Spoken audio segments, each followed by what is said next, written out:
Today we're here in beautiful Mwanza, North Tanzania.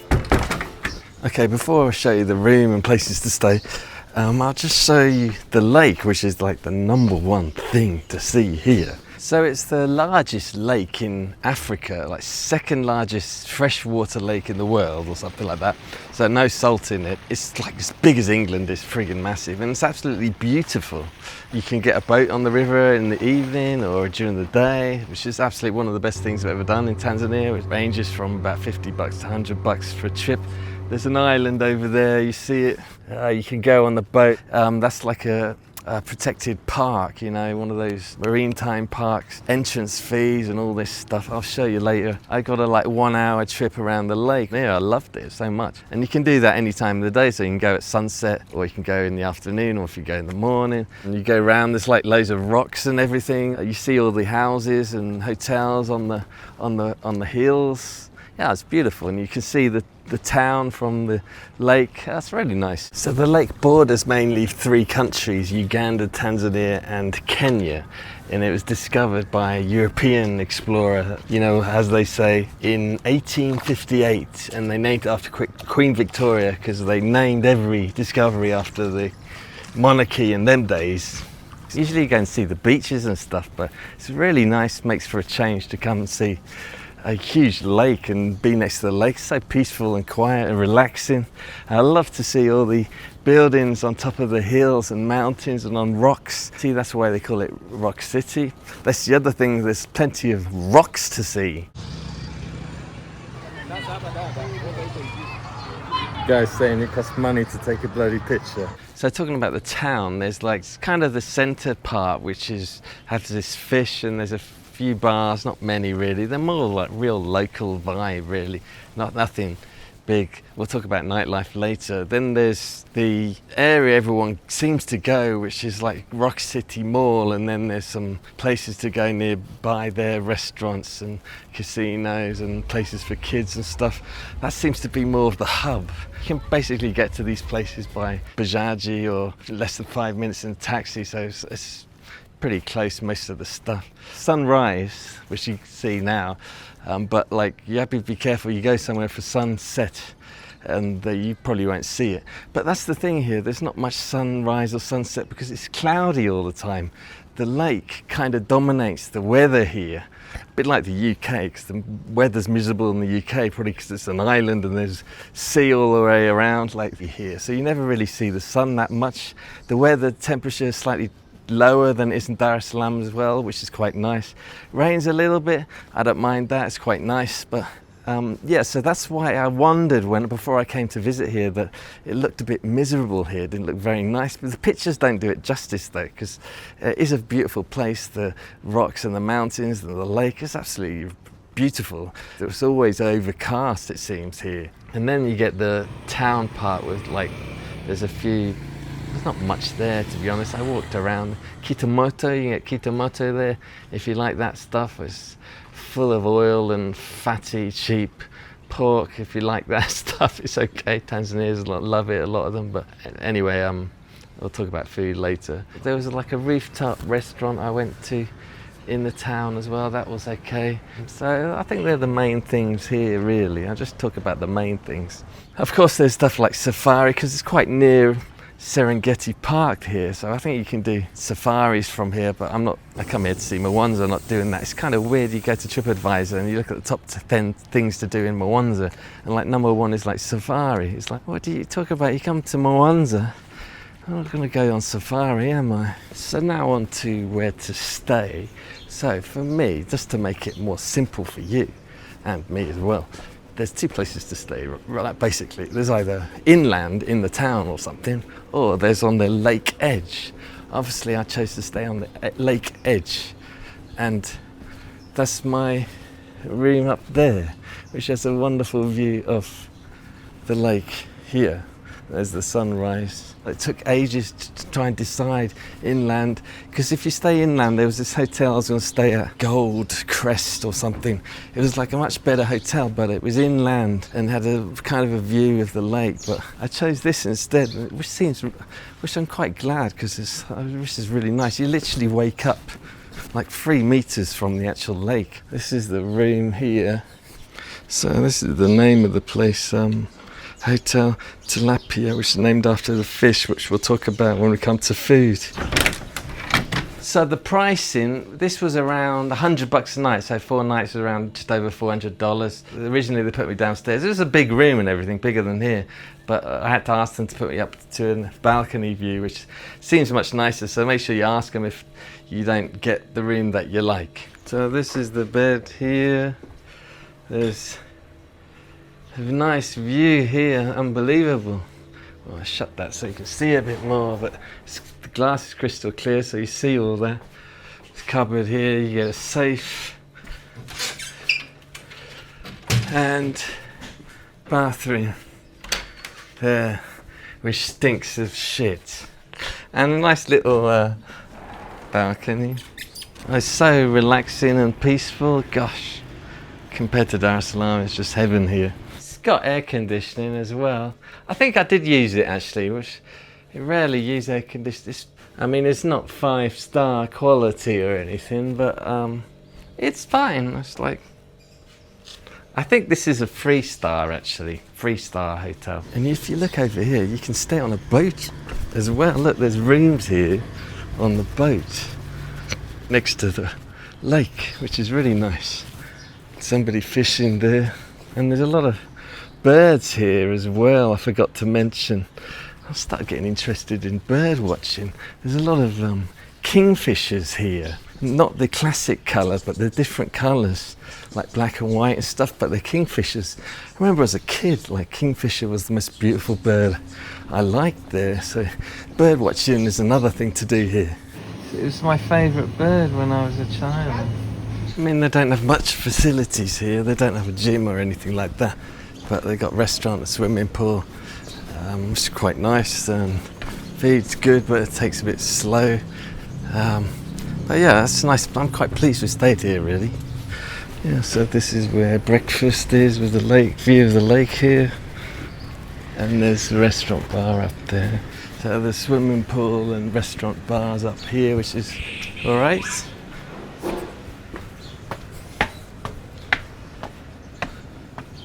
It's a bit wet today.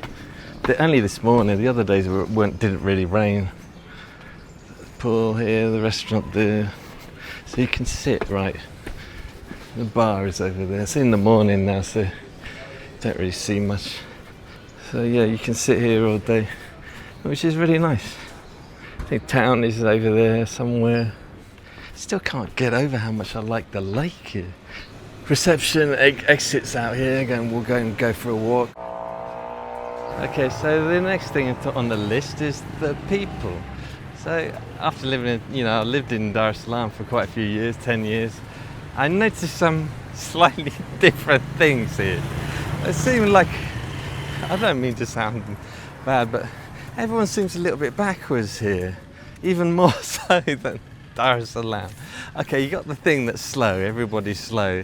Yeah, I'm used to that, but it seemed to be, I don't know, not as, okay, just as slow, but slightly different. Okay, so this is an example here, like, they seem to make everything more complicated and take too long than what it is. Like, this is an example. I came here to get this boat, and like, it's like, there's only 3 trips. There's like one to the island or a trip around, and they make it so complicated. Like, they've got like entrance fee, boat charges, docking charges, video. Just give me one fucking price for the whole bloody thing. Don't tell, I don't want to know if there's an entrance fee or if I pay tax. Just give me one bloody price to the island, or one price for an hour, half an hour trip. That's it. It's like 2 trips. That's all I want to know. Like, don't explain it all for fucking 20 minutes, wasting my time. And this seems to be a recurring thing here. For instance, you go to one of the biggest restaurants here. What was it called? Climax or something. They didn't even have a menu, and like, so they went there to explain the whole bloody menu to you in the middle of the place, when there's not many this place is full. I'm not going to sit there and try to explain. Well, I want to know what drinks you got, what food you got. I don't want to be fucking trying to figure out what I want and looking and trying to explain to me exactly what they've got. It's like, why do you do that? And then go to another place. It's another extreme to the other. It's like they had everything on the menu, but every time I chose something, they didn't have it. I was like, fucking hell. And then I went down there there was another boat, like a one where you have a drink at night time and there's some music and stuff, like party boat. So I'll try and inquire about that. Go over there, it was like the friggin' yacht club of Mwanza. Like, you knock on the door and like, you wait 10 minutes, someone comes out half asleep. And then like, yeah, inquire about boat. Oh, and they just give you like a telephone number for someone else. And then you call that person, then they give you a telephone number for someone else. And it just goes on and on. I didn't bother at the end. You just waste too much time with everyone here. Not just so much slow, but just can't be bothered. Of course, that's not everyone. It's just my experience. But there was other good experiences with people. They're friendly and everything, the usual. Just bear in mind, my experience, everyone just seems to make everything more complicated than it actually is here. That's my take on the people of Mwanza. So here's the place you can get a boat from while we're here. Some boats, small boats, they'll have a reef so you get shade on it. They're the boats you get. And you can take your drinks on the boat as well, if you want to. But you know me, I'm an architect, I don't like people that much. Well, that's what I do as my job as well. I spend all my time simplifying something because it always gets too overcomplicated. You simplify it so other people can understand it. But it sounds like people have struggled to do that here. So onto food. The main food here obviously is fish, which I love, and there's two types of fish here. The main one is called Nile perch, which is what the locals call sato. So that comes usually grilled or fried, and it's white fish, which is really tasty. You have with lime and things like that. Then there's tilapia, which comes whole, so like a whole fish, which is grilled or fried as well. That's really nice. So the fish is amazing here. And tilapia is freshwater fish in a freshwater lake as well. I'm not sure about sato, it's probably that as well, because all the fish from the lake is freshwater fish, I presume. One thing you notice as well, the locals eat, you have to eat it with your hands, the fish, which puts me off it a little bit, because you see all these people eating the fish with their hands. I'm thinking, don't you go home to your wife and your fingers stink of fish? And I know everyone says that eating with your hands makes the food taste better apparently, but disagree. And if you're not a Muslim and you're quite adventurous, you can try the kitimoto, which is the fried pork, bits of pork. They're very fatty. I went to this place called The Container, which had kitimoto, which was quite good. It's basically fried pork, very fatty fried pork. It had a lot of oil in it as well, so I fell asleep after I ate it. But that was pretty good, so if you're adventurous, want to try something local, try some of that. So you get your fish grilled, fried, or makange. Yeah, I usually don't get makange because you can get meat as well that's makange, so it's mixed with vegetables and fried, or you can get the fish which is like mixed up with vegetables and fried. But usually a lot of these places don't get cutlery, or you have to eat with your hands. Well, some of them you don't, but I got it once and I had to eat with my hands, and it's all liquidy and shit, and you're eating all the friggin' fish and liquid and your hands, and I didn't really enjoy it, so I don't get makange. And I got makange meat once, and like it was all liquid bones, vegetable, loads of bones and fat in it. It was I just left it. It was hardly anything there. It was a waste of time. So on to Nightlife. There's basically, I think, 3 places to go. You either go by the lake here, which is nice and peaceful. There's several places up the lake, and then you get the nice lights that reflect off the water, or you can get a boat. There's like these little party boats you can get that drift along the water and play music and have some fun, or you can do it a peaceful way vibe and just go to a place like this where you have a little view, or right next to the lake, so that's really nice. And the second place is in town near Rock City Mall. There's a couple of big bars and clubs there that are really like loud music. I went there the first night. It's so loud, it's like Dar es Salaam, but it's pretty good nightlife. And they serve everything, food and drinks. And at first I didn't like it, but I had to drink a lot of vodka, then I started to enjoy it a hell of a lot more. So there's those kind of places, so that's in the town. And then there's places in the town also that you can get on a rooftop bar, which is other types of places you can go for nighttime. They're a bit more in between, so a little bit of music, more quiet, and you get a view of the town and the lake as well, so they're quite nice as well. So there's the three main places really, and then you get the more local, real local places, as I was saying before, like the container that has the local kitimoto and stuff like that, and the really cheap drinks, so you can go hardcore local if you go to those kind of places as well. So there's a lot to do for nightlife as well here. When you go, I start to go to these places a bit more sober now, and when I look around you realise people are not actually, because they play the music so bloody loud, it's deafening, you can't really speak to people. So these big clubs I'm talking about, bar stroke clubs, so like you go in there, everybody's just sitting there, they're not really talking, they're just sitting there because the music's so loud and the music's blaring. And then like you have to wait until midnight when people start to get drunk, then they start to move around, and then by 1 o'clock they're all dancing a bit more, but there's no dedicated dance floor, it's just tables with seats. Most people sit, and then if they feel like dancing they just stand up and dance. So this is a lot of the places won't let you buy a shot of whiskey or vodka. They only have like cheap tequila and a cheap gin or something, and then if you ask for like a nice whiskey or a nice vodka, then they go, oh, you have to buy a bottle, we don't serve shots. So that's a pain in the ass. They do that with a lot of the big clubs here, but yeah, you'll have a good time. It might take you a while to feel comfortable with the environment, have a few drinks, relax, then you'll start to enjoy it. I found that. So some of the rooftop bars are over there somewhere. You can see, I don't know if I can find the one I went to, but like you can't see much at night anyway. If you go to one of the, if you expect to see a view, you don't really see that much at night. You can, if you go before sunset, you'll see a bit more, but that's why if you're close to the lake and you go out, you can see a bit more because you see the reflections of the river and stuff. There's also a boat which I didn't go to visit, but I think you can visit that there, which is one of the boats. One thing they had at that Climax bar, and I've noticed it starting to get a lot in Tanzania, is the seats. They're trying to make money from seats now here.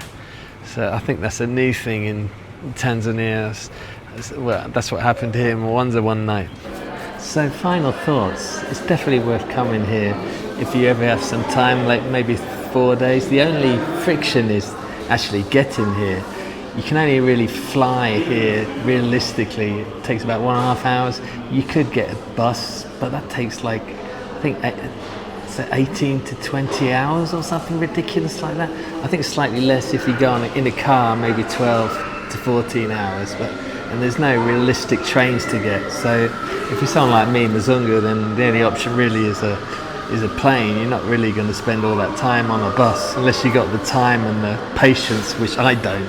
So flights can take around 1.5 hours. They're around $150 they start from, but they're long ones, like 3 hours. You can get like a 1.5 hour flight for around $310 or $20 or something like that. These are planes from Dar es Salaam. Even 4 days, it's worth coming here just to soak up the vibe, and the lake is just fantastic, as I mentioned before.